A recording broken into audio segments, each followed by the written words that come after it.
इलीना बरसों बाद अपने छोटे साहिली गांव वापस लौटी थी, जहां से वो यूनिवर्सिटी के लिए निकली थी। इसकी जिंदगी बड़े शहर की गहमागहमी में खो गई थी, जहां कामयाबी और शोर और हंगामे का राज था। लेकिन इसका दिल कुछ और कह रहा था। ये एक दूर दराज गाने की मानिंद था जो समंदरी हुआ के साथ उसके कानों तक पहुंच रहा था और इसे बचपन के घर और अपनी माँ मारिया की यादों की तरफ खींच रहा था। वापस आने का फैसला आसान न था, लेकिन इलीना सुकून और जुर्रत की तलब में थी।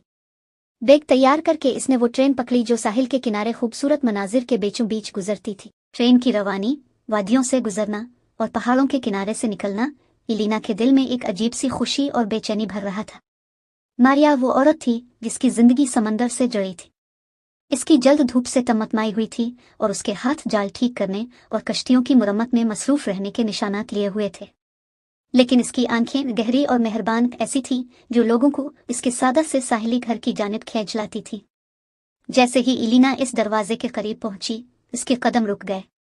वो इस बात से डर रही थी कि शायद सब कुछ बदल गया हो। क्या माँ की गिले लगाने की गर्मजोशी वैसी ही होगी? क्या वो हंसी जो दोनों ने बचपन में बांटी थी दोबारा जिंदा हो सकती थी? मारिया के बगैर इलीना की जिंदगी में माँ का किरदार और वक्त कैसे गुजर गया था, ये एक राज था। लेकिन जब दरवाज़ा चरचराते हुए खुला तो मारिया की मुस्कुराहट वैसी ही मेहरबान और दिल को गर्मा देने वाली थी जैसी इलीना को याद थी। दोनों लम्हा भर के लिए वहां खड़ी रही, एक दूसरे को नर्म मुस्कुराहटों से देखती रही, और फिर मारिया ने अपनी बेटी को गले लगा लिया।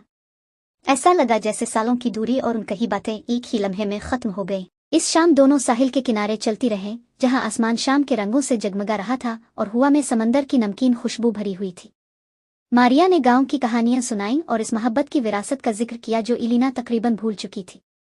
इलीना ने अपनी मुहिम्मात और ख्वाबों के बारे में बताया, वो ख्वाब जो इसने पूरे किए और वो जो पीछे रह गए।